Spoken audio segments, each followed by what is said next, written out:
welcome to episode 177 of Retro Encounter, RPG Fans' weekly podcast. I am your host and guild leader, Alana Hagues, for this week, and we are back with Tales of Vesperia. It's part 2 of our journey around Turkalumare, and returning with me is Mike Sollosi.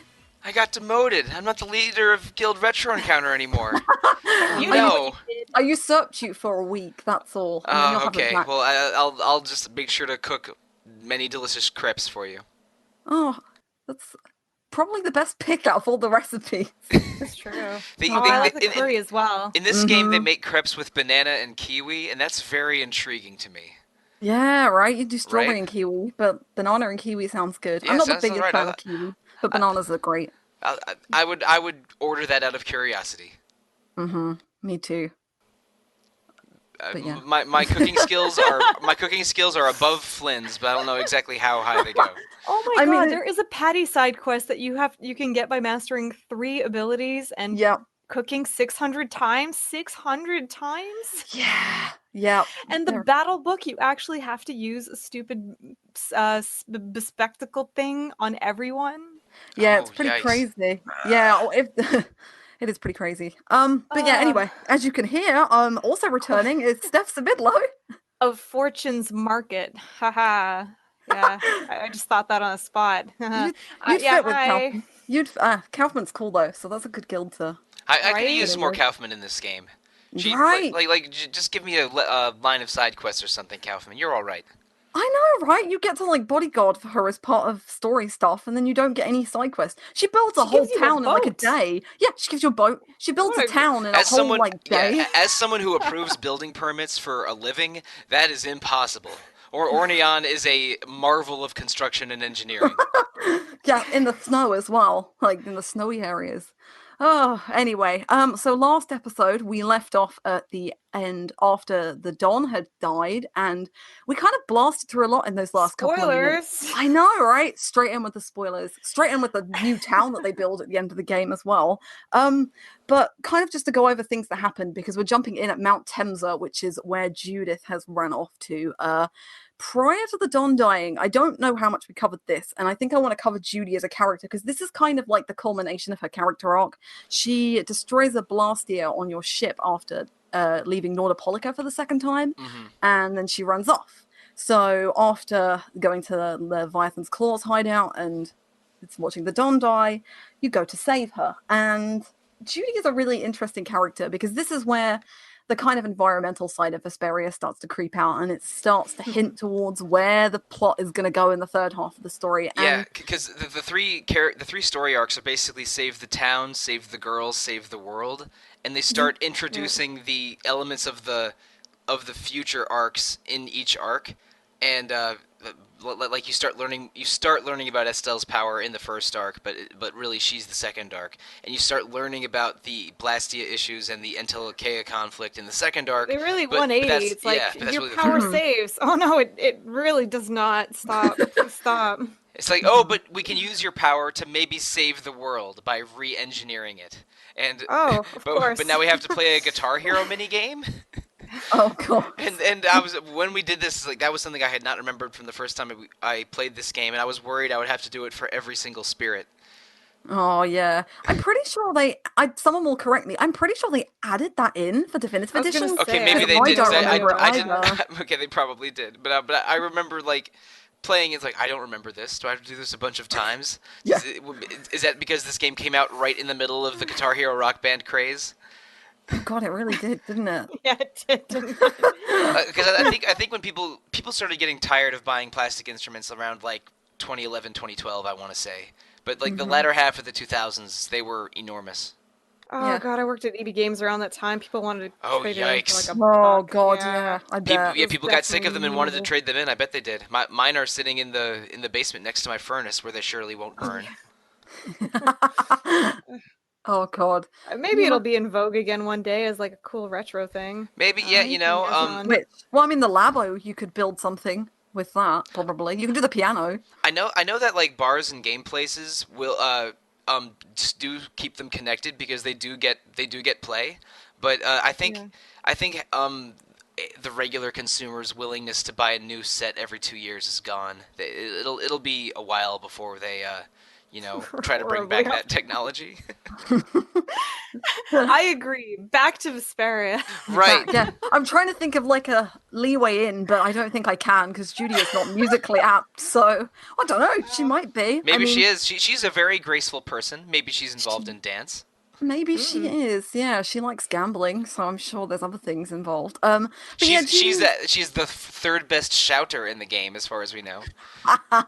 Oh my god, I love that side quest. Me too. I came across that side quest totally by accident. But okay, maybe we should go back to the actual story. Yes, we should. Yeah, Judy.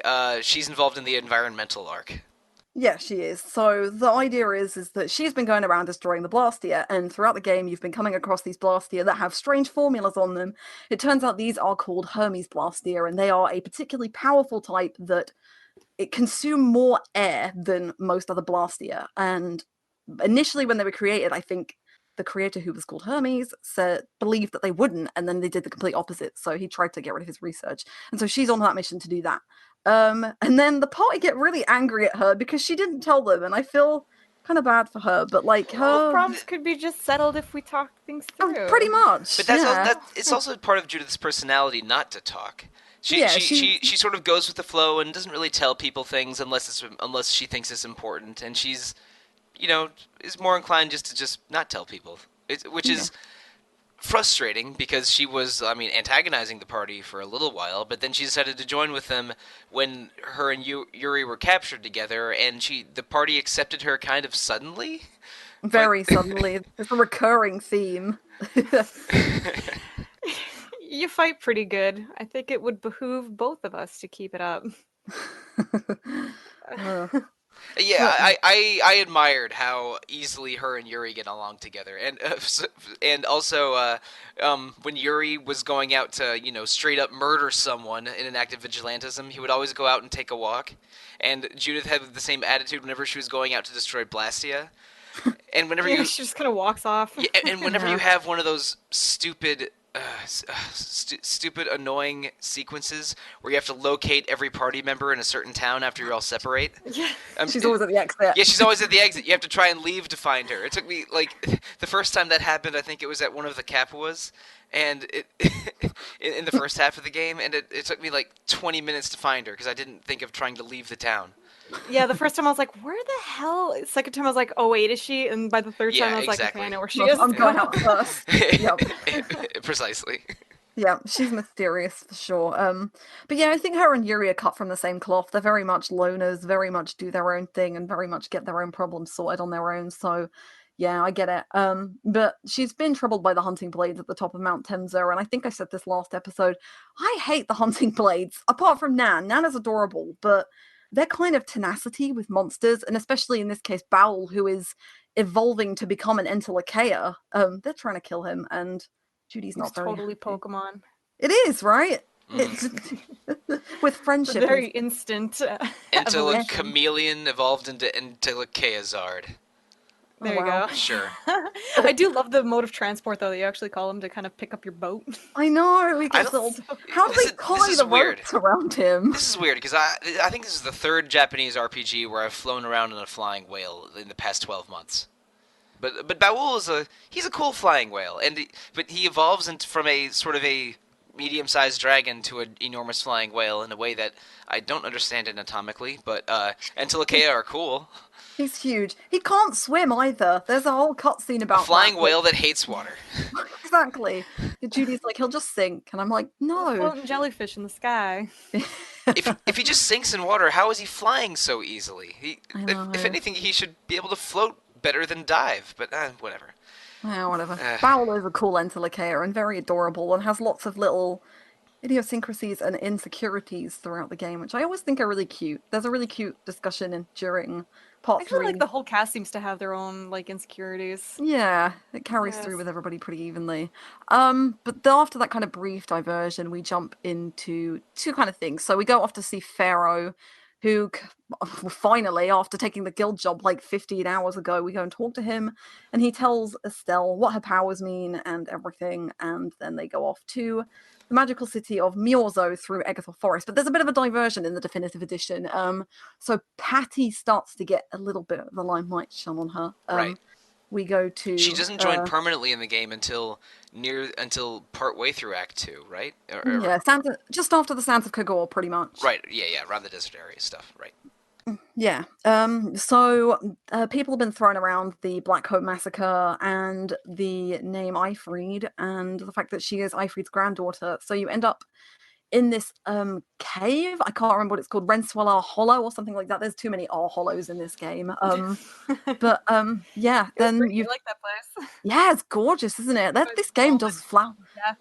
This game does flower fields really nice, and air crenets and air springs. They're all really pretty. I love the architecture too. It's also clean cut. Like the colors and style really work for this game. Everything looks smooth and pretty, and the lighting is very atmospheric. And they're also pretty good about scale and verticality. Like sometimes when you're in in the final dungeon of the game, you're walking up a narrow bridge that just makes the whole space seem enormous. And in areas like Cave Mock, where you're like walking on vines and stuff over visible valleys below, I got so lost in that place, and I don't know why. It makes the whole thing.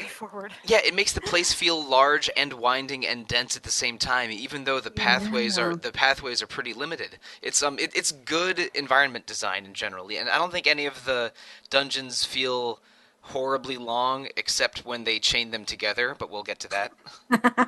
Oh yeah, I hate that bit. But yeah, I think the city design and the dungeon design are both cool in this game. Murizel made me so sad. I wanted to keep exploring all the podules and everything. I know, they lock half of it and out. It's so tiny. Yeah, it's only like one town square and then like 3 buildings and a warehouse. Oh yeah, the warehouse, if that counts. It's bull. I hate the warehouses. I hate them in Abyss and I hate them in Vesperia. I did a fun minigame. I think I did like 2 of them in Abyss and disliked them so much that I just completely skipped them this time. Mm-hmm. And when I say did them in Abyss, I mean 2 years ago for this podcast. Yeah. Mm-hmm. No, I hate them. Actually, we didn't mention this, and I mentioned it in a write-up I did. This game's aged pretty well. Like, the cel-shaded style was something they were going to run with. Yeah, they were going to run with it for the series, and they did for Graces and kind of for Exilia, but for the newer ones, they've kind of dropped off a little bit, and they've gone more grey, and this one's just so pretty and so vibrant. I think this game had to have a multi-year development cycle and a pretty good budget, because it was the first HD Tales of game, and it really felt like they went all out for just the amount of content in the game and how good everything looks and how tightly it's designed. The cutscenes could look better. They look pretty bad. That's fair, but I mean, the animated cutscenes would have been animated by an outside studio anyway, probably. Yeah, IG. Sure, I'm not great at keeping track of anime studios, but it feels big and modern, even 10 years or 11 years later, and towards the end, when I was in Act 3, I'm like, man, there's a lot of stuff to do in this. I feel like I'm not doing more than I'm doing in terms of the optional content. There is so much of it. When you really start to dig in, I did pretty much everything but the Coliseum and the 2 dungeons. There is so much, even from miniature little cutscenes to, you'll just get one cutscene and you'll get a spell, you'll get a cutscene that just tells you one thing about one character, or you'll have an I like is Tales games are good about doing side quests where you don't actually get a reward. Maybe it's just an item you can't use, but it's still to help expand it. Yeah, sometimes cool. Sometimes your reward will just be more dialogue, and I think, and in the latter half of the game, if you spend the night at like any inn, there's going to be some special cutscene. I think I spent the night in Dongrest 6 nights in a row once. Carol. Yeah. Like 5 of them were for Carol, and then the 6th time was for someone else. But I got a special cutscene 6 nights in a row, spending the night at the inn at Dongrest, and so many endgame side quests are triggered by going into revisiting a certain area or spending the night at the inn. There's so much of it. I feel like I barely scratched the surface, and I ran through the Coliseum with 8 characters or something. Nice. That's really good. I want to dig into side quests definitely at some point, because there's a few I want to touch on as well. But the kind of Patty's whole story is about the Black Coat Massacre. At this point, all we know is that Ifrid killed lots and lots of pirates or lots of members of the guilds, and they're all buried, but we know later on, we'll touch on it a little bit later, that Patty is Ifrid. Spoilers, which nobody saw coming, probably, given the series history. Or did you not see it coming? I didn't see it coming. Oh! I figured like she might have been Ifrid reincarnated or something. Yeah. But that, oh no, she's Ifrid, and Cypher was her proxy. But yeah, I didn't see it coming. I thought my likeliest scenario was that she was actually his granddaughter, and we would learn what happened to him and maybe also her parents. But the fact, no, Ifrid was a 10-year-old girl all along was just really? I don't know. I kind of saw it coming, but then again, I did know a lot of definitive edition stuff before I dug in, so maybe that prepared me. But also, I guess, I'm a clueless moron, which is working against me. well, there are other things that surprised me when I first played this game, and we'll get to those in a minute. But yeah, Patty being Ifrid is kind of neat. I think it's very strange because she's not very pirate-like in a lot of ways. Like she loves cooking. She's really good at cooking, and a lot of her moveset is designed around gambling or cooking, which I think is adorable. She is so good in battle as well. I love her. Oh my god. Did you get a chance to play with her in the end at all? Oh my I did. God. She moves fast too. They really polished her up. She's fast. I remember some of my complaints with some of the characters that they're way too clunky, like Carol, Judith. Yeah, Judith is clunky slow on the ground, but if you unlock her skills to keep her in the air more, she's awesome. And Patty has 4 different forms, and every form and all of her arts behave differently in each form. Yeah. I will say that is one of my major issues with the game, though, is that the gameplay is really good in the third act. Yeah. It takes a long time. The second half of the second act picks up, and then like the third act, you've got everything, and then it's like, yeah, this is great. It's fast and it's crazy. But then you don't have the substance of the game and the story to kind of support. I think a lot of the characters, other than Yuri and maybe Rapide and Flynn, need certain skills for them to feel as effective as Yuri. So I used Yuri almost exclusively for the first 2/3, but then when I started using everyone in the Coliseum, and everyone had a bunch of skills by then because I was obsessed with changing weapons to get as many skills as I could. By that time, people's movesets are good enough that you can have fun with almost any character. But I hated when I tried to use Carol at the beginning of the game because he had a stupid 2-hit combo and never had TP, and he moves slower. He's so slow. I think he's slower than Judith. Yeah. He is the slowest character, I think. Yeah, but so like everyone. Like Yuri is pretty usable from the get-go, but for almost everyone else, you need their skill bar to fill out a little bit. But fortunately, this game has a frankly ridiculous number of skills and exploitations with those skills. Yeah, I'm pretty sure it must be like after a while, it does throw them at you faster than you're able to kind of keep up. Yeah. Eventually, if you give Rita a couple overlimit skills and have her use Thunderblade or Tidal Wave, she'll be able to go into overlimit, use and chain her spells together without casting times, and by the time her overlimit runs out, she'll have built another meter of overlimit. Yeah, it's scary. That's where blah blah blah comes from. Yes, blah, especially blah, blah. especially with Tidal Wave, which is like an all-hitting move that is impossible to avoid, basically. But that's just one exploit where almost every character can become ridiculous. Like Patty's character-specific skills are all so weird and crazy. I remember as I was learning them, I'm like, what do you mean in Brainiac mode she can do this? Yeah, I know, right? Those skills, like her modes, I never really got them too much. I guess one of them was quicker, one of them was stronger, one of them was better magically, but all her spells are random. So she won't ever cast the same spell in a row, we want to know what she's casting. And when you do the form change, it's random what form you go into. It's like one of them is the bigger damage everything, one of them is more magic, and one of them is increases her combo and makes all of her moves close range.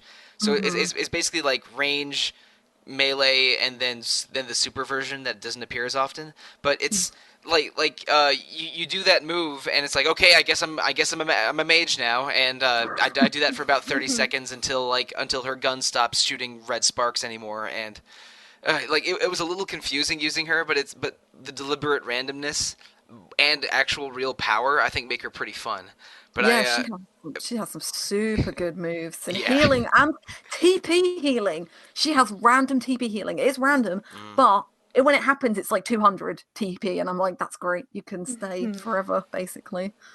She's so good. Also, she gets some of the best costumes. She looks cute in everything. I love hers, yeah. I don't care for the Dig Dug one, but it is cute. Yeah. I like the Pirate Queen one that's basically like a shiny red and white version of a regular outfit. It's pretty good. I like the ones where pigtails move around too. Yeah. The feathers in her hat. Yeah, her bikini costume is really cute. It's like a Hawaiian dress, and she just looks really sweet in it.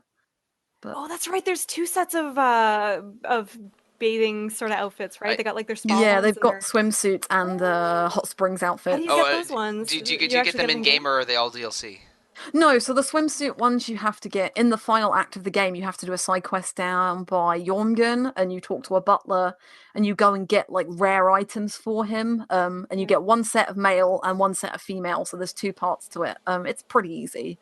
You just have to find out where they are, and then take them back. So there's so much optional content in this game. I love the outfits in this game. Oh my god, there's so many. Like they were really fun with this one too. I really like Estelle's and I love that they have girl. A set based on.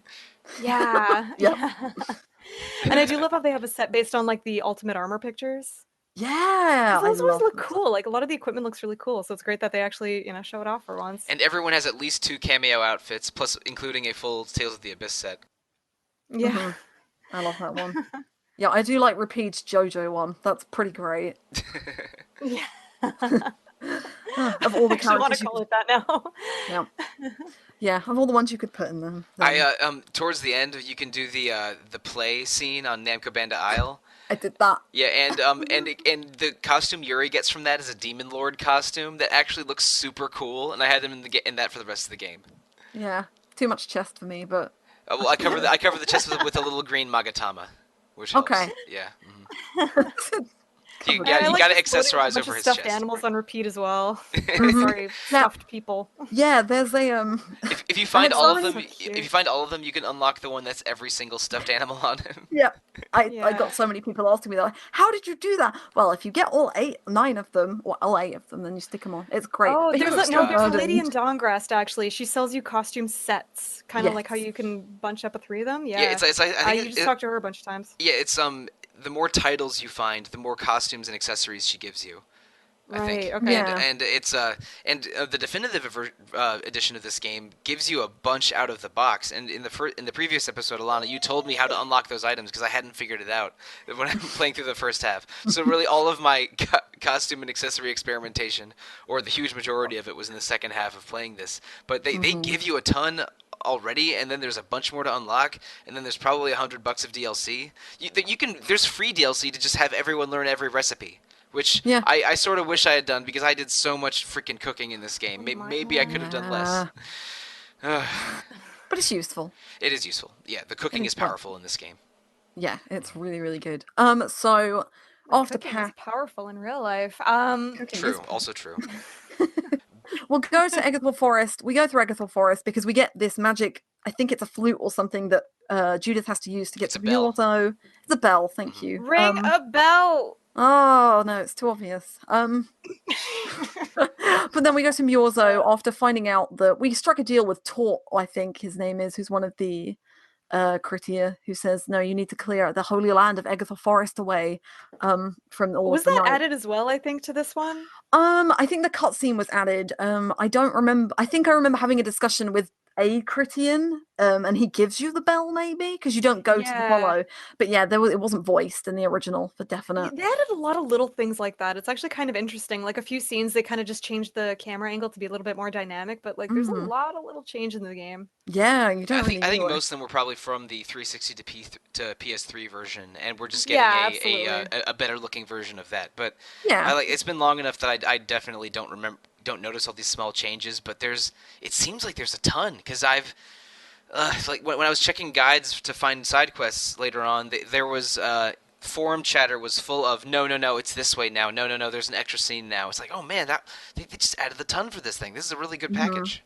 Yeah, loads of side quests, loads of everything. So Eggerthal Forest, you spend most of the time trying to save Estelle from getting attacked so she doesn't have to use her powers anymore, and then you get to Myorzo. The Elder of Myorzo is great and an ideal that everyone should aspire to. He's so laid back, and he's like, I'm just going to go for a walk. Oh, I've got a sword in my drawer. Do you want it? Here you go. Here's my book, baby doll. But yeah, then stuff starts to get really, really serious. After staying in Bjorzo for a bit, Estelle and Raven go missing. Everyone thinks that Estelle and Raven have been kidnapped, but just Estelle's been kidnapped, and Raven's dark middle chapter really kind of springs up out of nowhere. Yeah, I mean, it's more hinted at in the PS3 Definitive Edition, I think. I'm sure some of those cutscenes where you see Schwann more often are added in. Yeah. There's like one, but They yeah, add at least 2 or 3 with him, and I don't remember seeing. And his hair is different. Basically, he unties his hair so it falls over him, and it covers his face. And his posture's different. But yeah, very. And it also seemed ridiculous to me that Schwann is a known person with his own brigade, but even when like Raven joins back permanently, Flynn says, "Oh yeah, no one knows what Schwann looks like, even in the army." And I'm like, "Are you serious?" I know, right? It's really bizarre, isn't it? Schwann is. It is kind of cool though when you character. finally pick up on like the people who do have the orange outfits. Yeah. Yeah, and you kind of see where his men are stationed. It's kind of like a. It turns out the ridiculous comedy soldiers are the most effective and dedicated of the entire army, other than Flynn himself. It's so endearing, though. They're annoying, but it's kind of endearing. The Tweedle 1 and Tweedle 2 kind of remind me of Salt and Pepper from Chrono Cross. I was just gonna say, yeah, but so it was impossible for me to take them seriously from the very beginning. You have to shake it out of here. Yeah. Sorry, I love it. But okay, all right, my explanation done. Yeah, I thought they were ridiculous, and then they ended up being pretty all right dudes. One of them even sells you things in the middle of a giant tank. He does. But yeah, I remember the Schwann reveal being really surprising to me the first time around. And I think even though it comes out of the blue, I think it's a really neat idea. Of course, yeah, like you can't masquerade around as someone in the biggest guild and also like the second highest group of soldiers in the Knights. So it's pretty crazy, but it does. Maybe and it works. Do you know how you know how you can't recognize Zooey Deschanel without her bangs? Yeah. Yeah. Or how Clark Kent and Superman look completely different just by adding glasses and slicking your hair back. Yeah, you're right. It's not even but it's true. I never pinned it together either. Yeah, it was a surprise to me the first time I played it. But yeah, since we're onto Schwann, we should probably go over this now massive gauntlet that you have to go through. There are like 5 dungeons back to back almost, with some brief interludes. I felt some dungeon fatigue. I had to spread those out over a couple days. Yeah, me too. The pacing is so bad. At this point it is, isn't it? Because like it's throwing so much information at you and so many dungeons, and you're like, you could have given me at least one of these plot points earlier. At least Raven, maybe. It's almost like they really baked the first act, and I don't know, they ran out of time and just kind of phoned in a few of the plot points. Or they were There's a huge gun. Yeah. There's a big super bad in the sky. There is magic. I don't know. They show off the huge gun in like one scene around the middle of the game, and suddenly the huge gun is threatening the whole world. And no, it's not a huge gun. It's a giant Hercules beetle. Yeah, you see it very basically briefly. Just been hearing it in context too. Like, they're building the Heracles, huh?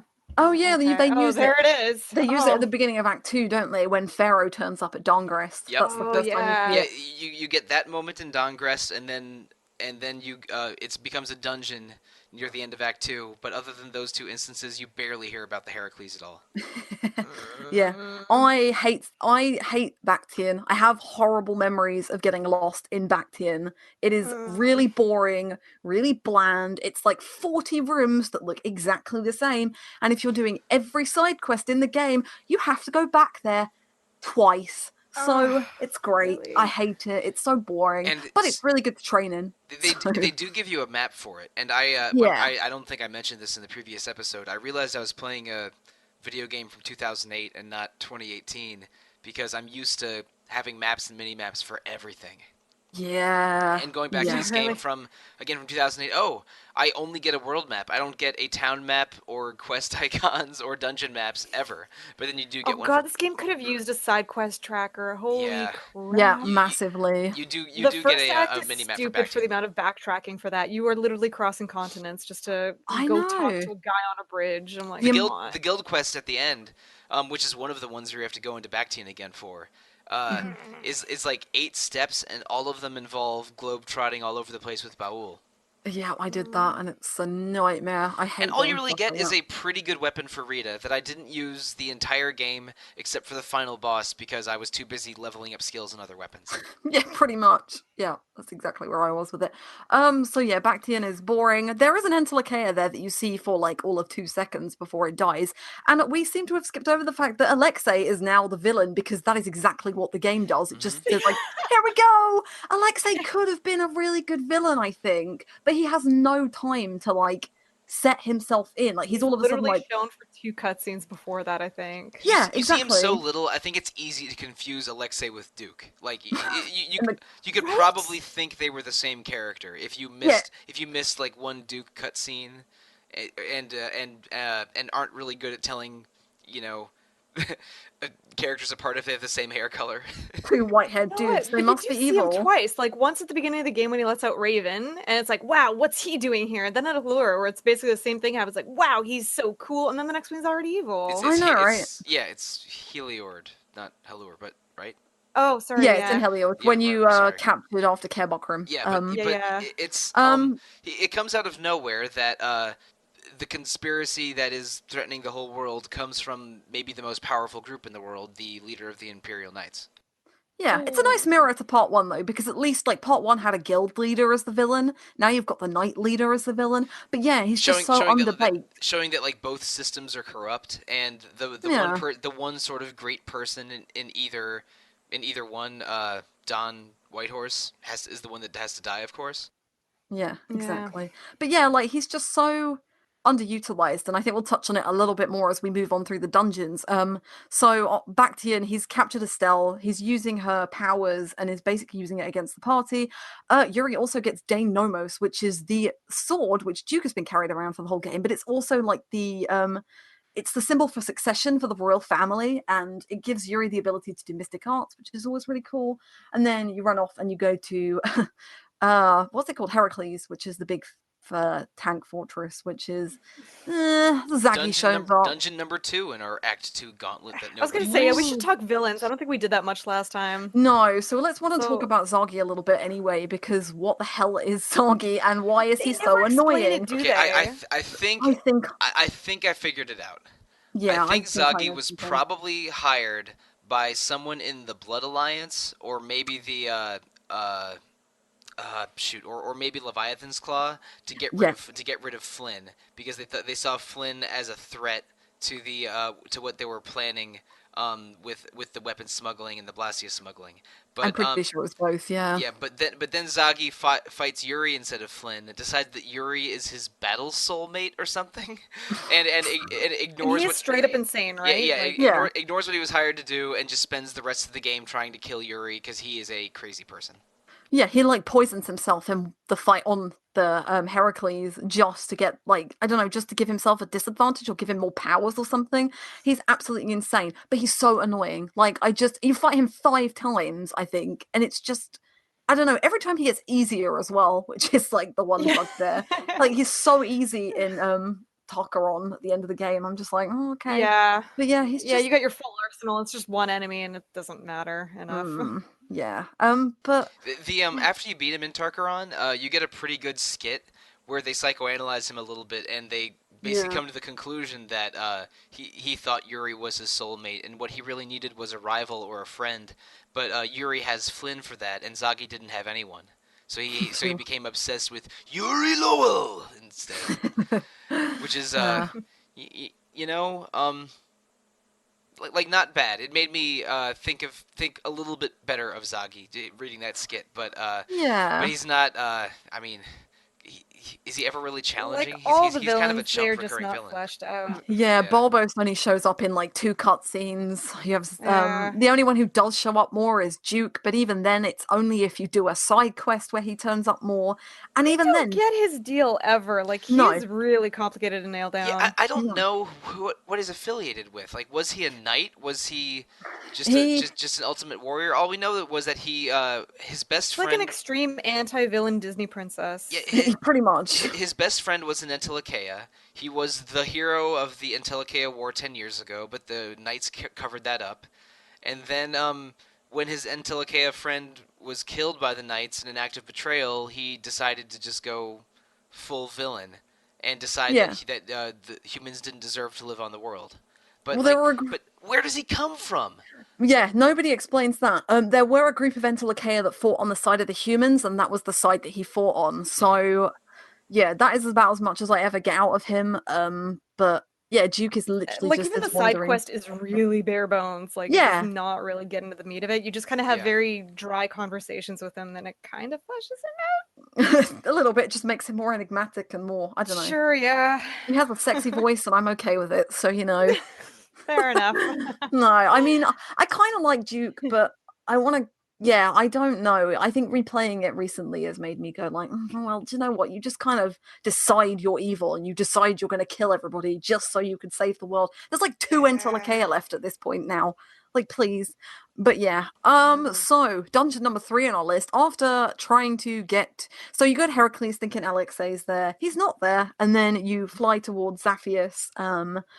And disengage you like disarm the Heracles and it blows a hole in Emid Hill. And then you find Estelle at the top of Zaphia's castle, completely under Alexia's control, and she blasts you away with her magic and asks Yuri to kill him in a really dramatic scene where she's crying and everything.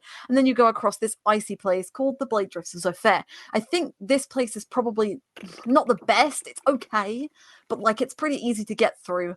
Apart from the stupid boss halfway through, which threw me for a loop the first time I played this game, because I cannot play as slow characters. Do not make me play as Carol. I thought I had to do the whole thing with Carol, and I died They and was made like, it why? thankfully brief. Yeah, very brief. So you just have to run around a little bit, and then Yeah. I think it's a pretty cool arc for him. Like he's spent the whole Yeah. game being really scared and really shy, and he gets this moment where he can actually he like takes the Don's words to heart and finally kind of grows up a little bit, I guess, and gets a really cool sword out of it. But yeah, Biter Joe. They also gave Biter Joe some lore in the definitive edition, which I do like that what was it? Like he kind of goes to show you that not everybody has the same strengths. He's a bit of a leader and a bit more pacifist and information heavy than, out there going to fight. Ironically, he took on the biggest weapon he could, but that's kind of him trying to be bigger than his breeches. Yeah, he has like a huge sword, and then his first weapon is a broken sword because Yuri breaks it at the beginning, and I'm just, yeah. He's like a little kid that gets the biggest sword, who grabs the biggest sword. It's Persea again. Yeah, but with Persea, I mean, Persea has superhuman strength. With Carol, it's more like he just wanted to be the biggest sword so he could feel bigger, like a like a tiny dog barking a lot or something. But but I mean, he has a Blastia on his bag, so I guess he does have the strength to wield it that way. But that bag is like a TARDIS. He sticks everything in there and pulls anything out of it. Between that bag and Patty's jacket, they just have infinite amount of space. It's great. But yeah, Carol's entire arc is really good, and I think if I was going to give anyone some credit, Carol probably gets a lot more development than most characters in this game. Like, everyone goes through a different arc, but Carol kind of is the one that maybe physically and mentally grows up the most. I mean, he's the youngest anyway, but he's too young to have that tragic backstory kind of thing, so he kind of grows up. When he's sitting outside the tavern after Don Whitehorse's death, I'm like, oh, this feels like a very human reaction. Like, he feels completely despondent and unsure of what to do, and he's a kid, so he's not emotionally mature enough to process it. Maybe it was a very sweet moment, and he has this crush on his former guildmate Nan. That's, I think, very cute when they develop that a little bit. And she kind of feels it back though, right? A little bit, but it's towards the end when she sees how much he's grown up. I think yes. And and some characters have a special final boss when they do the 100-man melee in the Coliseum, and Carol is a rematch against Nan with her taunting him, show me what you've got now, like kind of deal.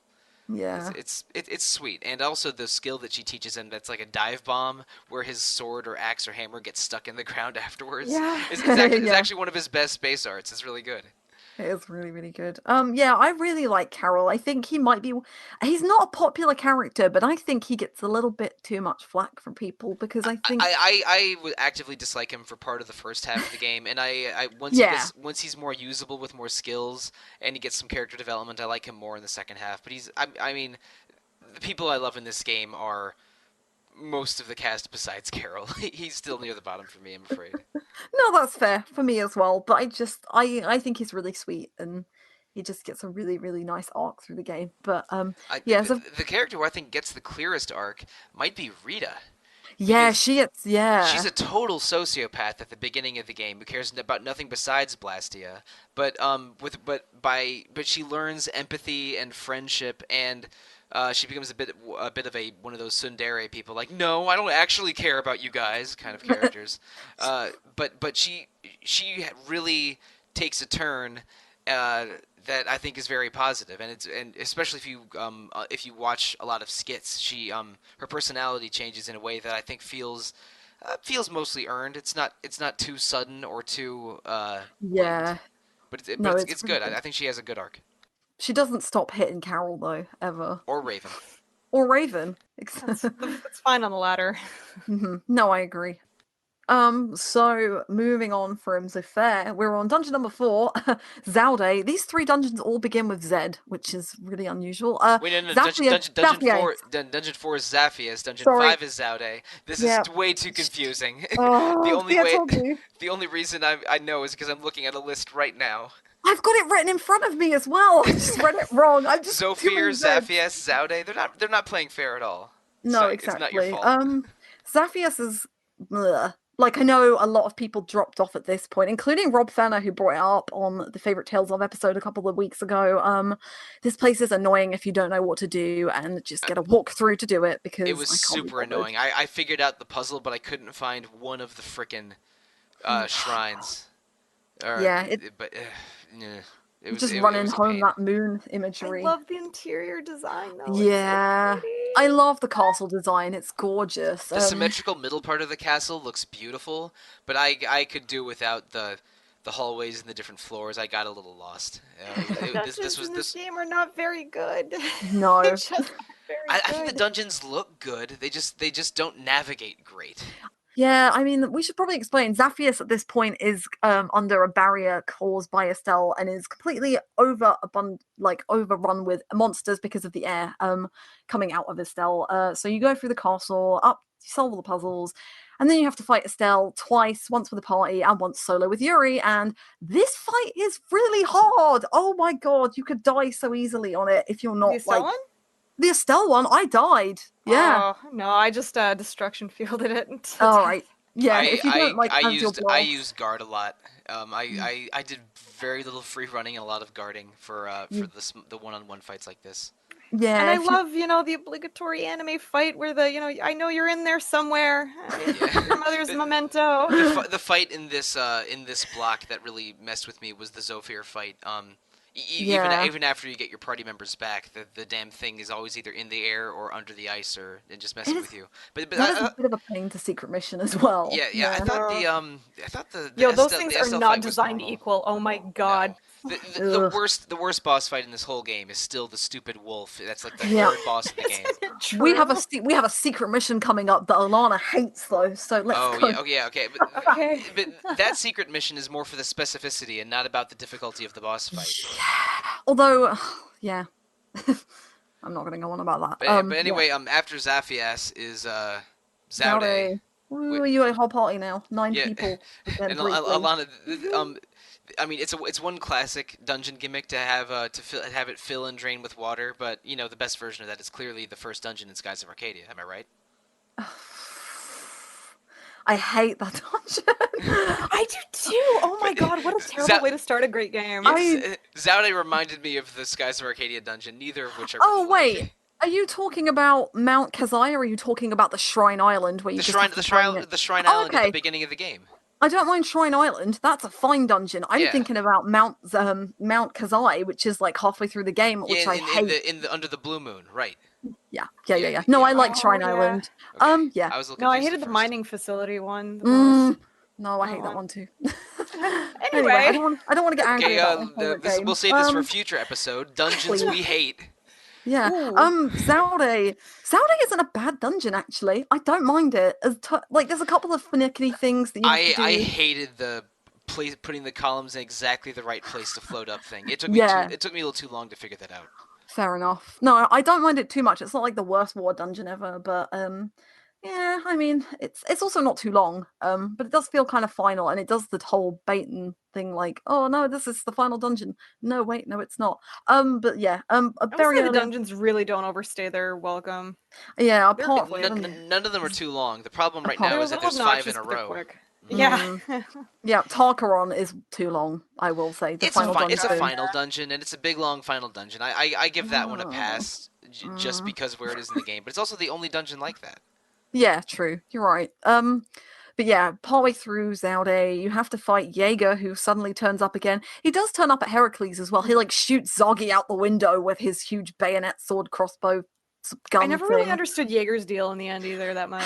No, there's a side quest that explains Jaeger. Actually, let's talk about Jaeger a little bit because Isn't it yeah, like he's isn't it 2 side quests? Because it's it's getting the letter from the girls, but also you can find out more about his past with Raven in some other dialogue. they're interlinked. Right. So yeah, yeah, it depends on think if you've done most of the other side quest whether you get the letter. I don't really know the specifics, but yeah, yeah, Jaeger doesn't really get fully explained. I think he wants to be he wants more because he respects the Don and he respects Alexei, but Alexei kind of has some power over him, and you find out in this boss fight he also has a blastier for a heart like Raven does. But I Jaeger, think his story is similar So to Raven. vogue. yeah, He he was was in the with Great War. yeah, he was in the Great War. He was revived with the Hermes Blastia by Alexei, but and Alexei decided to keep Schwann Raven, whatever his real name is, in the Knights, and had use him like a spy, but have Jaeger join the guilds so he would have more presence within the guilds. It was what I Yeah. thought. And then Jaeger being head of Ruin's Gate and Leviathan's Claw meant he could get the Blastia, and then deal with weapons as the two different guilds and control it with the Knights' help because the Knights have control over most of the Blastia. That's kind of how I thought of it. And The big Leviathan, irony is that the Merchants Guild is surprisingly squeaky clean. I know, right? You'd think they'd be the most corrupt one, but nope, they're No. nice and Kaufman is very devoted to capitalism, but also basically a good person. she is a good person. My goodness. But yeah, Zagi's She'll kind of pay you just for like your full day's another. work and not cheap you, not penny pinch on you. Zagi She is gives kind you of a just boat. I another love layer. her. I know she's so great. We need more Kaufman, definitely. She's really underutilized. But yeah, The the question other is, who do you ship Kaufman with? Because I mean, the way this game goes, you could basically pick anybody. Everyone. yeah, basically Rita. capitalism. I ship Kaufman with capitalism. uh, um, Yeah, but then the other part of that side quest is, of course, Raven and a girl called Casey, who was called Canary in the Japanese to go with the Hmm. whole bird imagery. Oh yeah. Yeah, she is Jaeger's girlfriend and dies during the Great War, and she is an extremely skilled archer. And if you go back later on to where you kill Jaeger, you fight the Gosh and Dot, and you take their swords, and they give you the Divine Cannon, which is I think is Raven's best weapon. It's one of his It's best one weapons. of his best weapons, yeah. Yeah. You get one with like 10 more attack and 10 less magic. Right. Okay. I like the magic more, so I'd go with that. But yeah, this secret mission sucks. As I've hinted at, it took me 7 goes this time. So the idea is in the second half of the fight, uh, I keep wanting to say Zagi. Jaeger unveils his blastier, and you have to stun him, and you have 1 second, no more, no less, to hit him with a specific art by Raven. Now, the first time I ever tried to do this, I had a bow on, which turned Raven's rain art into an altered art. So Oh. I thought, yup. So I was like, no, can't do it. And then, yeah, I eventually did it. And this time it's a bit easier to do on the definitive edition because you have Flynn, and Flynn can use Beast, which stuns Jaeger really easily. It still took seven resets though, so it's just being really specific and hitting him in a really specific area. But then you go through the rest of the dungeon, and you've got the big bad final boss with Alexei, which can be really annoying because he seems to go into overlimit all the time. But it's not too bad a fight, and I was really disappointed with the end of Act 2 because Alexei just dies. He gets really angry. He thinks that Zaude is What? basically a No. weapon. Yeah, he thinks Zaude is a weapon. And then uses it and finds out that, oh my god, the Adaphagos is behind all of the clouds. Oh my And god. then Sodia out of nowhere. Okay, I want to get to Sodia. Yeah, Zaude wasn't a weapon that would give Alexei ultimate power. It was a barrier blastia keeping the Adaphagos out of the entire world. Oh, and he didn't realize that. And then, You yeah, broke everything. the giant Blastia slash Apatheia crushes him to death, which is so unsatisfying. I wanted the Yeah. satisfaction How of killing giant him. must that Or, Entelecheia have been to be or a Blastia or an Apatheia that size? yeah, I don't know. I don't know whether it's anything to do with the Children of the Full Moon because they are part of their blood or their life is part of Zalde because it's the only thing that will keep the Adaphagos Yeah, out. several of Estelle slash Yoder's ancestors gave their lives to make Zaude instead of having it be a traditional barrier Blastia.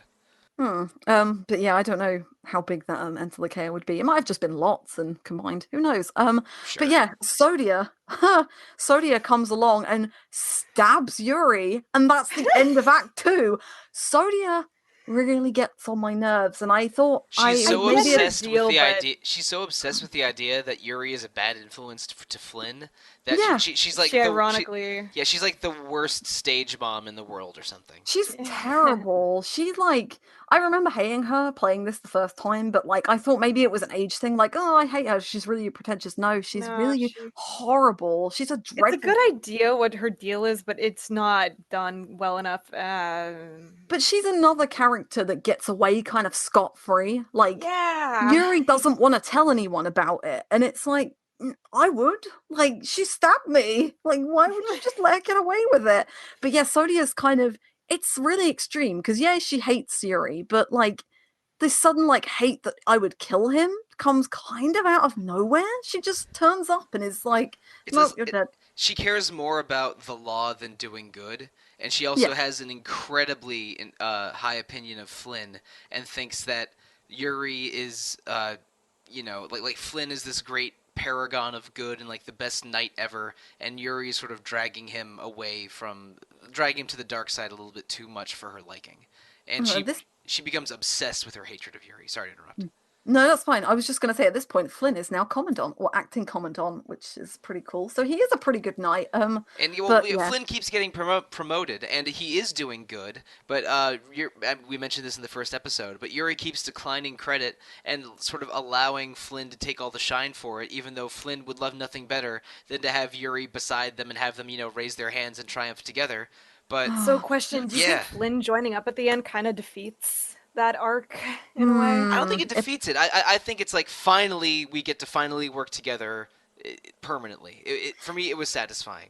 I think so because he only joins right at the end. Like I didn't even think about this beforehand, but Sollosi and I were discussing that Flynn actually joins you at the end of every act, Yeah. without yeah. fail. For Yeah. one or two dungeons The in big Act showdowns. 1 and 2, and then only for only after the really dramatic defense in Tolbic. What is it? Tolbicia? No, He Hypionia. joined. He joins permanently. He joins like temporarily early in Act 3, and then permanently after the big grand fight against all the Yeah. monsters on the field. Yeah, actually, one thing I forgot to say about Bactian is that in your original playthrough in the Xbox 360 version, you lose both of your healers and you only have Carol. In this version, you have Flynn as well, and thank Right. God you have another healer. But yeah, Yeah. it kind of does and doesn't. Like, I think their like last stand together is a really good idea, but I totally see where you're coming from, Steph, because Yuri doesn't want all of the credit, and Flynn's just it's just kind of crossing wires I'm a little very bit. biased though because like Yuri, Flynn, and Rapide are my three favorite characters in this game, and and getting the three of them like running together defeating all those monsters was like my favorite Oh, scene in the original 360 version. it's So so cute. so getting Flynn back permanently after that, and again he's one of my favorite characters, was sort of exactly what I wanted. I'm coming from a position of bias here. Steph cares about the storyline more, and I care, or the storytelling more, and I care more about having my beautiful blonde boy back. I do love I Flynn. don't know how to gauge that. Like, okay, you're right. He'll accept it. Right, let's dive into Act 3. Yuri's not dead. Duke saves him though. Duke saves him and takes his sword back, and then the party reunites, and we They come up have with such this. weird relationships. Like, I whose side are you know. on? I know. I really, really hate it. I want Duke to be better than he is, and it really bugs me. I feel like they're trying to do the Mythos Yggdrasil kind of thing where he's like a savior and wants to save the world in his own way, but then he just runs off and is like, I'm gonna kill everybody. And I'm just like, wait, at what point are you that extreme? I don't So, like, understand. I feel like Tales of the Abyss, like, gets its credit because it does flesh out every friggin' aspect of its story, but this one is just kind of, it drops it and cleans it up way too neat. At this point as well. I'm giving Duke a little more credit. My view of him is that he is incredibly fed up with humans because they killed Lucifer, his best friend, who was an Entelekea fighting alongside humans, fighting for human Entelekea cooperation. And so he just sort of gave up dealing with humans after the death of Lucifer. But I think maybe in honor of Lucifer's memory, didn't fight back. Didn't go on a human killing massacre because that's not what Lucifer would have wanted. And I think that because of Lucifer's memory and because he basically supports what Yuri's group is doing, he helps them out in Act 2 a couple times, including lending him Dane Nomos and saving Yuri's life. But at the end, when the thing on Zaudes gets smashed and the Adaphagos is released, he just decides, you know what? Screw it. Humans do not deserve this planet. It's Last Chance Saloon. Yeah, exactly. So there was he sort of snaps at the end, but everything up until the end was him struggling to accept humans after they had killed his best friend. So, yeah, I do agree with you. I think, but they don't give it enough development though. It feels way too sudden, and undercooked. He needed more screen time and maybe a little bit more dialogue before that happens. And they had the chance. They gave him a really long side quest. And I also don't understand exactly how him and the group went back in time to Jormungand. Yeah, it's really weird. Like, it's especially the way it ties up because there's a side quest as well.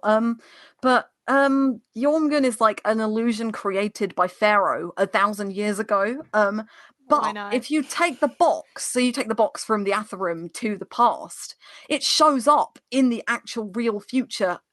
So it doesn't make sense because if it's meant to be an illusion, then why? They never really fully explain it. So it's an illusion of the past, but actually you are genuinely traveling back in time. That's how I read it. But I think that's why I don't really like the Jormungand chapter, because I just don't get it. Yeah, it's just there for like, let's conveniently tie things up and teach people how Blastia became a thing. Yeah, it does feel really out of place.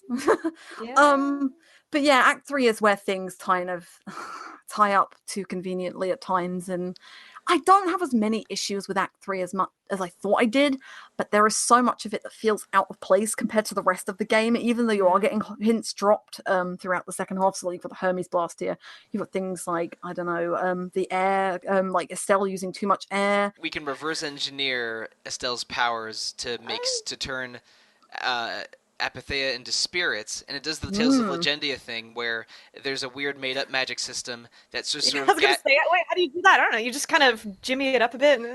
But then by the end you meet a bunch of spirits, and now it feels like Tales of Fantasia or Symphonia or Eternia again. Yeah, I love the designs of them as well. Yeah, the four main spirits look so good in this game. I love how they look. Yeah. I'm always really sad that they only ever do the four main ones and they don't have like Aska, Luna, Shade, or whatever they decide to call it, Volt and Celsius every time, but it's just the main four. And yeah, Gnome in particular is so adorable. He's like a little dog with a big tail, and he just like whines occasionally. I would love to see how Celsius or Maxwell looks in this game, but we only get those four.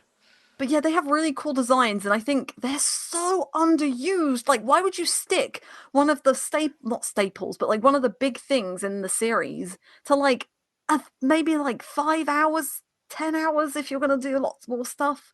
It's so annoying. They do, however, tie it into Estelle's second mystic art, which I'm quite happy with. That will do nicely. That is cool. I didn't see it in game, but I saw it on YouTube. Second mystic arts. Yeah.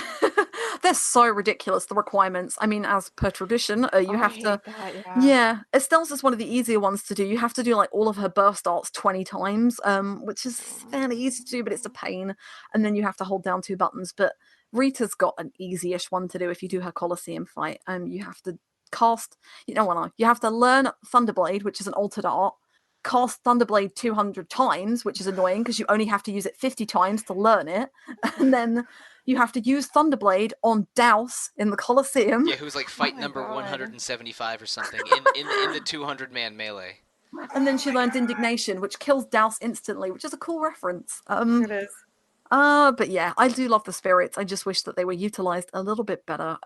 Some of the dungeons as well are a bit tacked on at this point. Like you have to go to the Lumen crystallines, which I have so much trouble saying. Yeah, the Oh, crystallines yeah, and then that Realize Hollow. Otherwise Hollow, yeah. I But, hated the crystallines because the treasure chests look exactly like the walls, mhm. and everything is just too much pastel blue and purple. It all blended together for me. I had difficulty seeing a few basic things in the pretty, crystal though. lands. It's pretty, and I like how the You're deferring to two girls here in a crystal dungeon. Sorry. well, okay. Also in the crystal dungeon, the music changes. They change to a higher pitch for the main music theme for the main battle theme Battle, because yeah.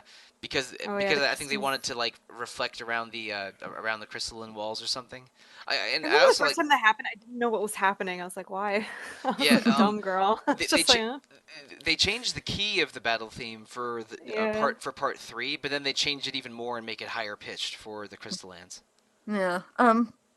But yeah, the crystallines and Reloise Hollow feel a little bit there. Like the Reloise Hollow is the one I hate because it's just going down a huge mountain and it's just so boring and beige Yeah. and really long. But I'm so sad that those two other continents really don't get much love. no, I know. Pretty empty, and the world map is actually Yeah, kind I of boring to completely explore. I didn't even realize Wakea was a continent Yeah. with anything other than resource points for me to collect. No, Uh, it's un- got a Giganto, but that's it. yeah. Yeah. Oh, it does. I Um. didn't even find it. But Oh no. I only got about half the Gigantos. Okay. But yeah, I like the crystallines are pretty. Gusios, which turned up at Carebokram, I think we referred to that in the last episode. Yeah, I thought he Is looks more now like a dinosaur, but I think I compared him to a rhino in the previous episode. he's kind of like a big Dinotaurus, yeah. Yeah, because he's got he has those elephant like legs. Yeah. But yeah, I feel bad for Gusios because he almost never gets a chance. Yeah, I know. And then the other, so just cover Bellius becomes Undine, Pharaoh becomes Ifrit, and then Gusios becomes Gnome. Then we go to Reloise Hollow for an Entelekea that doesn't even live there. Alexei's advisor is an Entelekea, and suddenly Entelekea can turn into people. What? I know, right? It was so left field. I was just like, oh, kind of. So So this whole like, it's like I didn't know Entelekea could do this. I didn't know Entelekea could do that. She is in love with him, which is a yeah, thing. In love with Duke, I guess. yeah, yeah. That's I really hate weird. I that. did that Because side quest, because and I was, and Duke was best friends with her father, Lucifer, and she's in love with Sure. Duke. It's like this is a weird dynamic. Okay. That's a yeah. DLC episode of details right there. I mean, Right. I wouldn't mind a sequel game to this or a prequel about the Entelekea war because there's material on both ends of there. I haven't done too much digging into the side stuff because I think I said in the a couple of weeks ago in the favorite Tales of episode, Abyss was kind of the last game that you could take self-contained. Vesperia starts to drop things outside of the plot, and I think maybe Duke stuff might be. Raven's got some stuff outside of it, like the whole Casey, you get Jaeger, and then his real name is Dameron. Raven's real name is Dameron. So you find out all about that in a book. And then I'm just like, oh, okay. Yeah, I did. But yeah. I got a little bit of the Casey stuff and the Jaeger stuff because I did the side quest where you fight Yeah. Gauche and Droit. But most of it is there's so much hidden inside content in this game. We mentioned it a little bit at the beginning, but Act 3 once Flynn rejoins your party, the whole game just becomes a playground of side quests.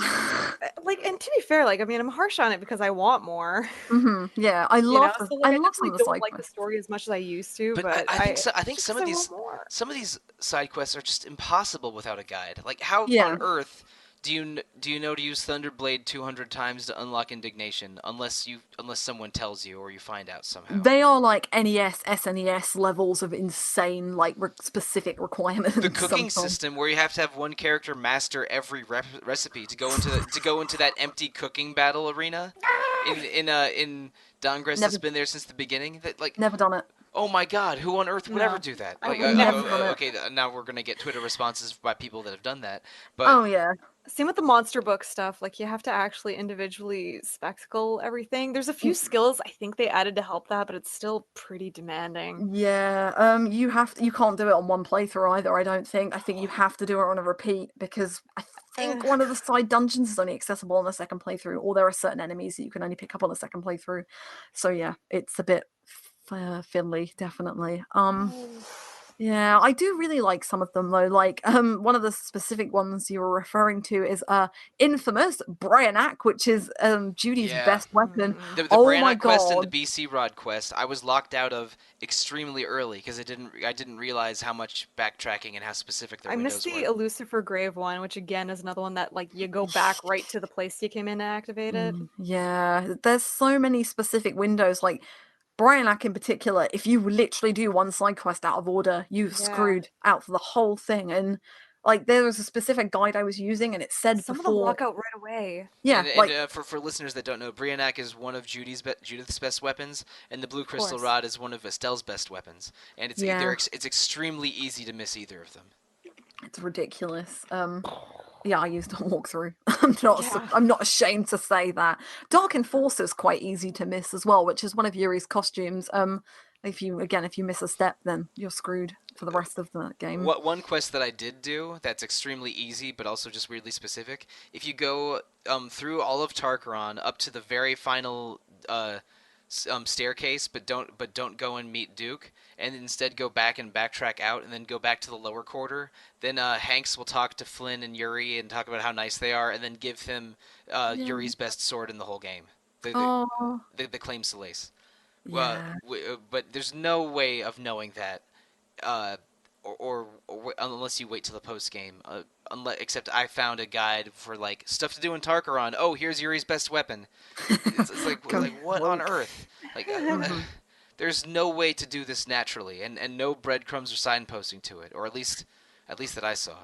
Yeah, even the dog map, which is something I've gone on about a few times, is really hard to do without a walkthrough. Hmm. I I did have exactly paid. what you did actually. I just got a whole bunch of altered arts by doing the dog map thing.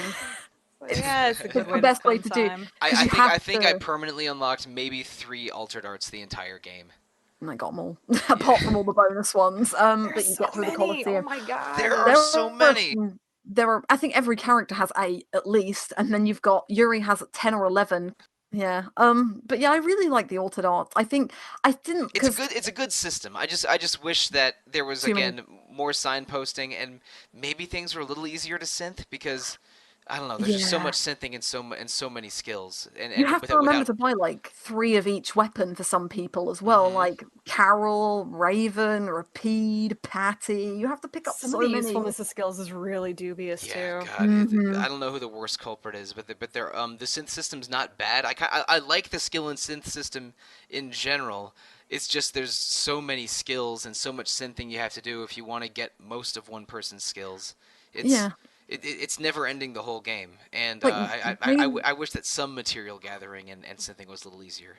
yeah, Raven in particular, like you don't realize how many skills a character has until you get a title for Raven when he has 102 skills, and that's not even all the skills he can learn. And I'm just thinking, that is so many. 100 skills on a character is ridiculous. There's no way you can attach even like a quarter of them to half of them. Like Mhm. some of the best ones take up like 20 points, like Combo Plus and I don't know, the one that Ah, restores yeah, I arts and hate things. that. It's You have to really ridiculous. pick. Yeah, Yeah, you have the ones that give you over limit bonuses and the one and extra combo mhm. hits and like permanent bonuses to HP or TP are all in the 12 to 20 point range. It's Yeah. pretty annoying. At least XP Plus is just one. The only other side quest, I think we've referred to it. I love killing big monsters, so the Gigantic quest is something I always do, and I really like it. I wouldn't mind And doing the more of the song Gigantos too. because they were cool. The annoying thing is to get to some of them you have to upgrade the Sorcerer Ring, which was a side quest I did not do. Yeah, that's to get the fell arms as well, so it kind of fell nicely for me. But Okay. yeah, I Hmm. did it for the review and for this because it's really nice to kill them when you're underleveled and get so much experience and level up really quick. But yeah, they're just really fun to fight, and I don't know, they're just a really cool side quest that I think RPGs always do big monsters really fun, and I like that. But yeah, the I know a Felon. thing or two about hunting big monsters, and it Yeah. is fun. See, I feel like I should like Monster Hunter because I like killing big monsters, but no, I don't, and I don't understand it. It plays a lot different Yeah, from a Tales game. I think is fair to say. true. You're right. The only other side quest maybe that I did do, and I think it's a really interesting twist in. Well, the main one is a really interesting twist for this game. The Fell Arms are a recurring side quest in the series, and we talked about them.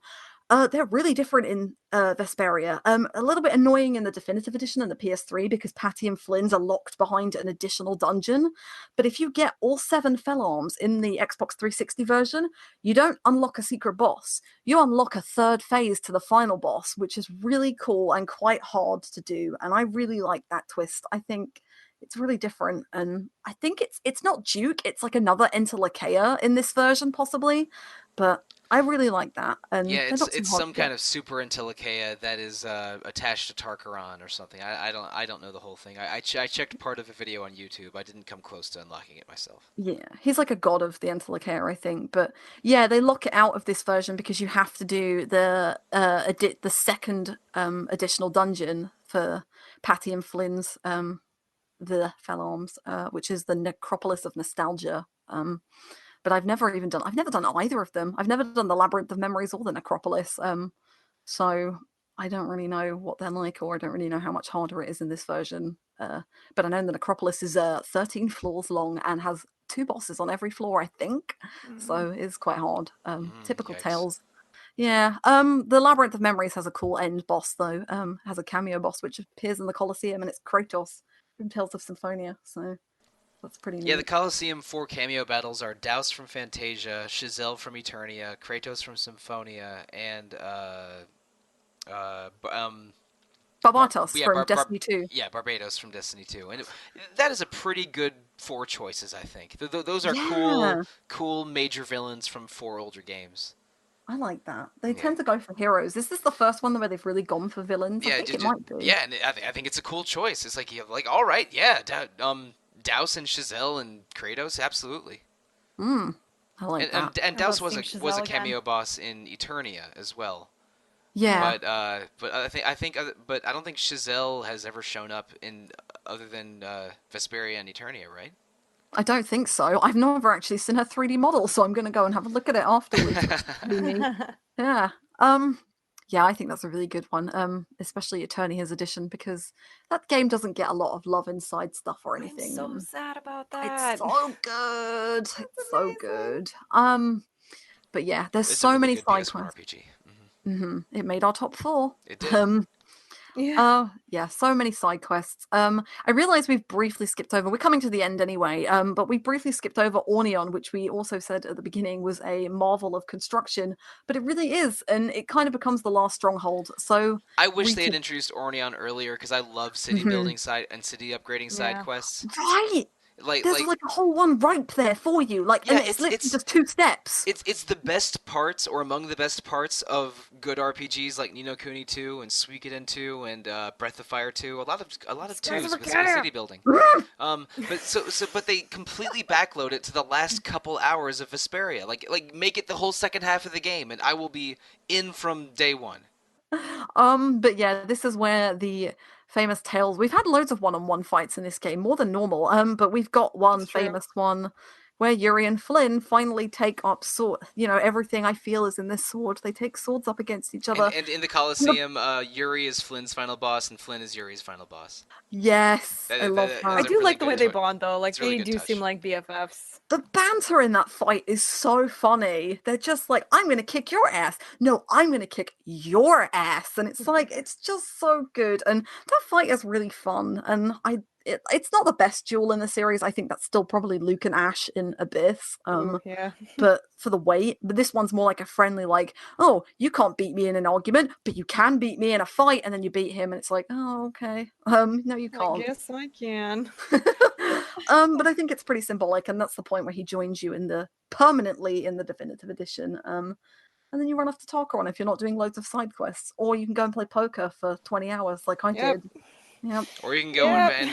and fight like 15 Coliseum battles like I did. Oh, there's one side quest I do want to talk about before we talk about the very end of the game, although we've referred to it. In the PS3 version, they add the sword dancer. It's linked They Yeah. to do? Yes, it's linked to First Strike, the film. So the twins turn Oh. up and they're looking for a magical sword, and you have to go and fight the sword dancer 3 times. Now, it's not great, I will say. The first 2 phases are stupid easy. You can stun the sword dancer in a corner and not get hit and do 200 plus hit combos extremely Oh, easily. so he's easy to stun lock, sort of? Yeah, Yeah. very. And Th- even the third phases, but he just does a lot more damage. Does he give you a But good reward, at least? the sword. You get Flynn's best weapon for it. Oh, really? So, Damn. Okay, yeah. now I definitely wish I had done it. It's a little bit boring because you go to 4 different air crenets and so you have to get the upgraded sorcerer's ring and do some of the fell arms. And then you have to go through the same dungeon 4 times, which is a small volcano, and it's really boring. But I do like big bosses, and even though it is easy, there's nothing nicer than doing 250,000 damage with a If I 240 revisit hit this game, combo. 'cause I love collecting swords in games. If I know there's cool weapons to collect, and especially if I can see the weapon on the character in battle, I will Hmm. always try to collect weapons. And this sounds like a side quest I am a little bit upset I missed. But I think It's I was really mostly using a side quest guide for the 360 version. It's probably why I missed out on it. Oh, yeah. Hmm. It's cool sword. I can't pronounce it, but it's like it's got a goddess embellished on it. It's pretty beefy. It's got light around it. It's very Flynn. Like you can see Flynn using it. It's very much the holy sword. Well, So, now I Oh, I definitely love want to Flynn's find. gladiator armor. Now I definitely want mm, to find it to try and pronounce it. Quagarion or something like that. Someone will Yeah. tell me off for pronouncing it wrong. I'll figure it out. But earlier Tarkaron, Aspion became Tarkaron pretty much, and that's the final dungeon, which is really long, kind of boring, pretty easy to get through if you know where you're going. At that And then point, you you're get just dishing huge combos, and if you've been side yeah, questing, you got so much good stuff. You're just kind of, all right, where's Duke? We Yeah, yeah. gotta, you basically got it. we I gotta think it's settle this. the prayer sword Ragcarrion. Oh, nice. Oh, I just got them the Q and the R the wrong way around. Yeah, but Oh. it looks like I don't know if they're trying to say Ragnarok or what, but it's a very fancy looking Flynn as hell sword. Yeah. At least it's not the kangaroo sword. Not quite. Uh, but yeah, so we get to the end of Tarkaron and we dish Duke his kind of dues and we save the Medicine. world. Which is Yay! And the woo. most kind of lame ending. Yeah, this is Oh. probably my least favorite ending in the series. It was really disappointing 10 years ago, and it still is because, It yeah, all just right, the world's ends. saved. This world's saved. All the blast year is gone. But what happens? How is Raven still living? What is this happening? Why is Yuri not in prison? Why is Sodia not in prison? Where is Duke? What Yeah, is going on? What no happened to the one knows guild? that Sodia stabbed Yuri. It's a secret between the two of them that's going to haunt her forever, which was extremely petty of Yuri, which I kind of Yeah. love. Flynn, yeah, and Flynn like lets Yuri. Well, I mean, he's his friend, but he lets him get away with that, and Yuri just goes around traveling the world. What happens to everybody? Like, it's just like, It's oh, like we saved the everyone's world. An happy What and happened? epilogue would have been so good. Mm, there's no Blastia anymore. There's spirits now. We don't know anything about how this changes the world. It's the end credit sequence was quite pretty. I liked all the hand drawn art in it, but they mm. really gave us nothing to work with for that ending. Yeah, it's No. really Even the disappointing. illustrations are kind of vague looking. Yeah, you can't really tell I what's think going on. There's one. they're pretty, but They're yeah, cute. they're definitely vague. Vague. Mm. It is disappointing because I think right up until like Act 3, maybe just after getting the spirits, I was actually having a lot of fun, and then I just remember how flat everything feels at the end, and I don't feel like I've got any closure. Like I feel like I don't know, if my ideal scenario would have been that Alexei didn't die at the end of Act 2. He went off and maybe, I don't know, did something with the Adiphagus or tried to stop it himself, or I don't know. I just wanted something different and maybe some closure. Like, I would have even liked to have seen Yuri get some punishment. Like, Yuri is such a good character, and he doesn't necessarily deserve to be punished, but I don't know. He's just really, really, he's a cool Nothing character. happens. They just kind of talk about it and they kind of hand wave it. Yeah. Yeah, it's like okay, we're friends now. All the Antilochea except Bool are You dead. really did Great. that? Well, I know you're a good person. Yeah. I was like, We just don't know what happens to anybody, and it's really disappointing. I just uh, wanted something different. But I still really love Vesperia and oh like yeah. yeah, it's just that it kind of falls a bit flat at the end and it's yeah. Yeah, because we don't see any consequences, it sort of undermines the game, what the game has to say about justice. but Yeah, but ironically. the journey is Ep- really incredible, even if the destination is a little disappointing. I think it's definitely one of my top 3 favorite Tales games, and might be number 1 depending on what day you ask me. I really had so much fun revisiting this, and I'm just talking about the huge number of side quests now is making me thinking of replaying it now, which is insane because it took me like 5 weeks to beat this thing.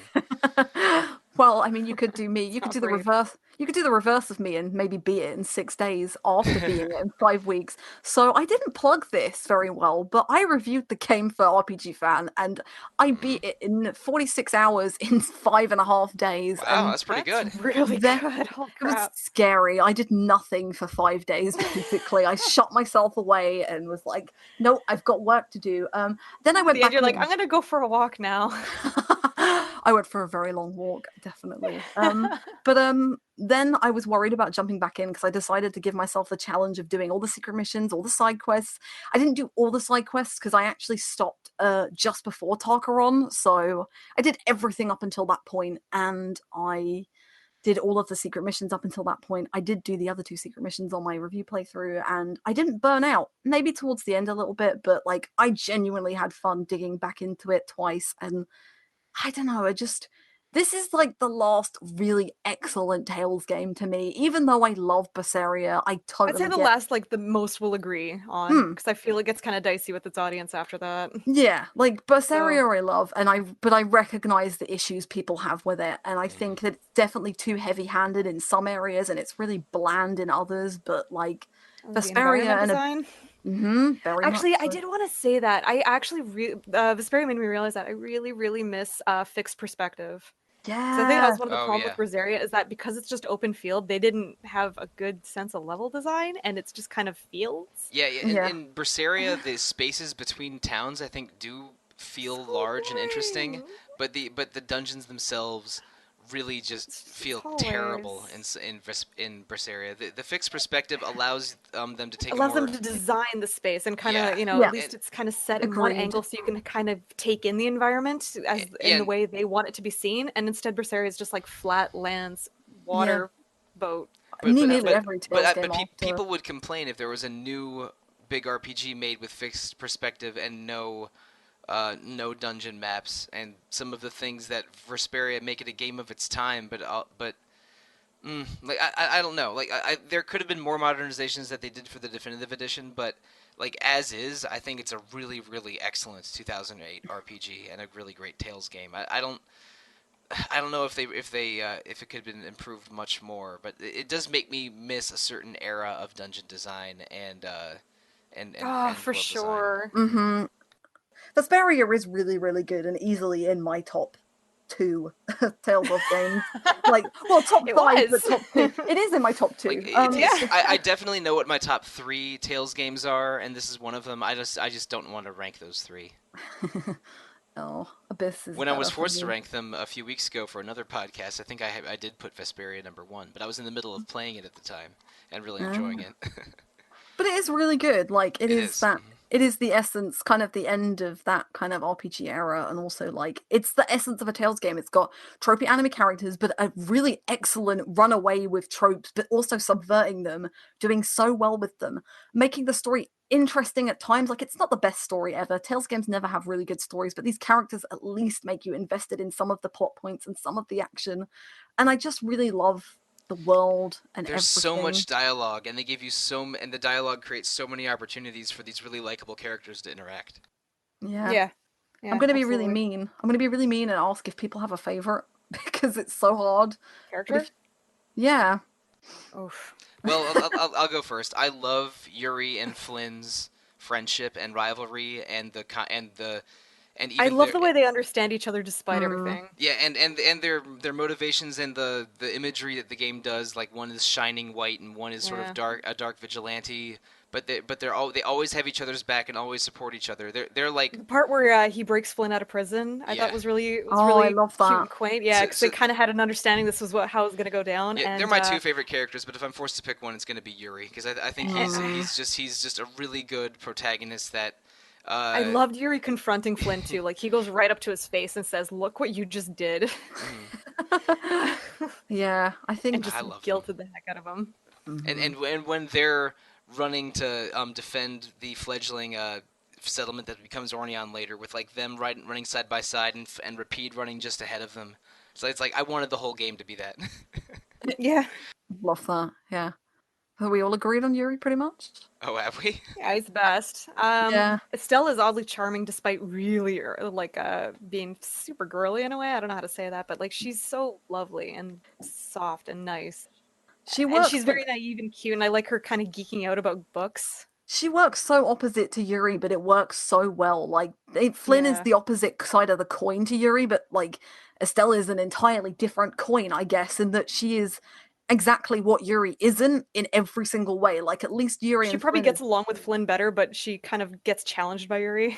yeah, she's forced to grow up by Yuri a lot, and I think she opens her eyes a lot. I love Estelle as well. I think she might be my favorite heroine in the series. Just I adore her. She's so cute and so I don't know. Earnest She and just nice. She's got a bunch of great adjectives that describe her. she's just really great, and I think she grows up a lot, and I like that. But I don't know. This cast is just so good. I always struggle. Rita's really fun. She's a fun exposition character, and I love her kind of very attack first method. I think that's kind of great.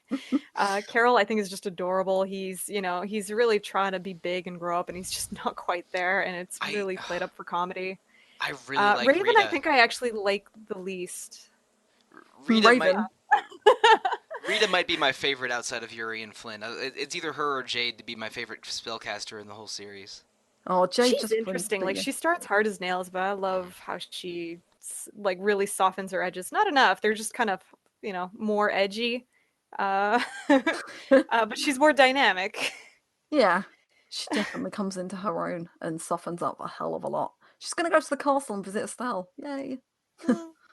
Yeah. But yeah, this game has a really great cast, and I think that's kind of the massive takeaway from Vesperia. Do we like Patty and Flynn then? I feel like they're the ones that deserve Oh, the I commentary. love Flynn. I Yeah. think Patty's a fun addition. She's less necessary than Flynn, of course, but You can really see that in the dialogue where they literally just give her a line to kind of Yeah. remind you that she's there. she's very extra. Like Well, you can that tell. can't happen, and that's it. Back to the normal dialogue. I don't dislike Patty, but she's not crucial. So I'm not. If someone dislikes her because of because she fits in oddly, I mean I get it, but I accept it. Of the original cast, was it at least Rita and Carol that came back? Those were the two I think were for sure the same. The voice actors, it was Yeah. everybody but Yuri and Was it Judith. really? No, and Yeah. Estelle as well. Oh no, Estelle was Eden Regal again. Again, she sounded so different. She does, doesn't she? Yeah. It's been I 11 think years though. yeah, Eden Regal was really young when she did Vesperia. I think she's barely 30 now, so she would have been in her early 20s by the time she did this. Maybe not even that. But yeah, I think it's funny. I think it is Eden Regal, isn't it? Because that's funny because it means that Flynn and Estelle are brother and sister in real life. So Yeah. yeah. So if we're talking about voice actors, that's probably a good time to close up Vesperia, unless anyone has any really Yeah. lasting final thoughts on. No, I think we'll save it for the final thoughts page that we will write in a week or It's so. a stellar title. Wow. I'm just gonna link my review. No, I'm not. I will write something much more fun. Just read the URL to everybody right now to type in. That's great podcasting right there. Reading your URLs aloud. www. http:// or https:// Yeah, it is HTTPS, I think. But yeah, Vesperia, we've loved going through it. Can't believe it's only our second Tales of game, and I'm sure we'll be back. But yeah, it's been a blast playing through it. Steph wants Symphonia. I can feel it through the computer screen right now. I would join you on a Symphonia one. It's fine. I always want to replay that. But anyway, Vesperia was great. Let's go. Listeners, if you want to reach out to us, ask us any questions, you can email us at retro@rpgfan.com. We love to hear from you.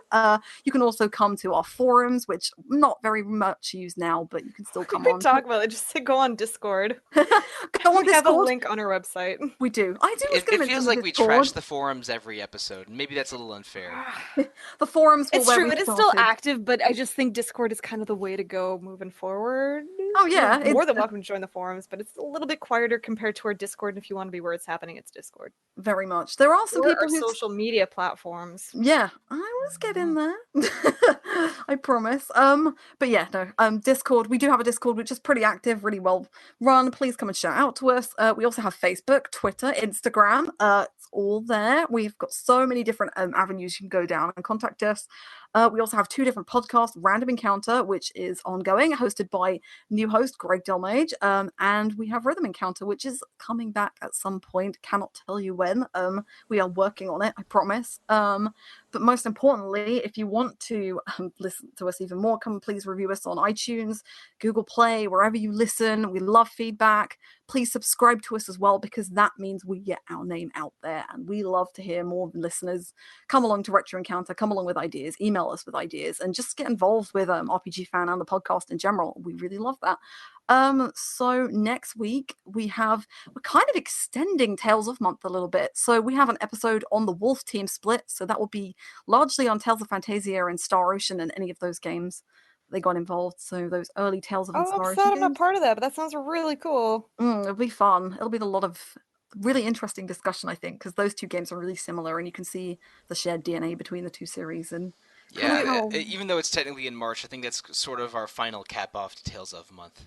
After that though, March, I think I said last week, our game journal is going to be Lufia 2, Rise of the Sinistrals, so it's going to be a really exciting one to do, the 16-bit RPG from the SNES era. That game is super good and I love it, but I decided to not be on those episodes because I have been on too many episodes recently.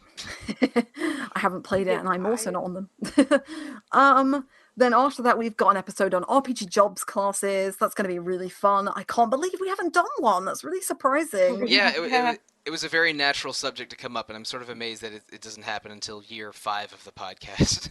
You could easily do like separate episodes on like warrior classes and mage classes. So it's going to be an interesting one. I hope you go into some of the weirder ones. So I'm sure you will. Like, oh yeah, talk about like the bar bouncers from Disgaea 4 and stuff. Nice. And then one more episode we have for March is a Kingdom Hearts 3 spoiler cast, which is still in the works. 3 panelists on that are going to get together and spoil the hell out of the finale of the Xehanort saga. So I look forward to that just because you guys are pretty fully equipped with everything about that series. I'm going to rely on Peter a lot because I have a lot more bugbears about this series than he does. But yeah, I had to do a lot of YouTubing to get up to speed with everything. But yeah, no, it's going to be really fun. But if you want to listen and reach out to us directly, where can you find us?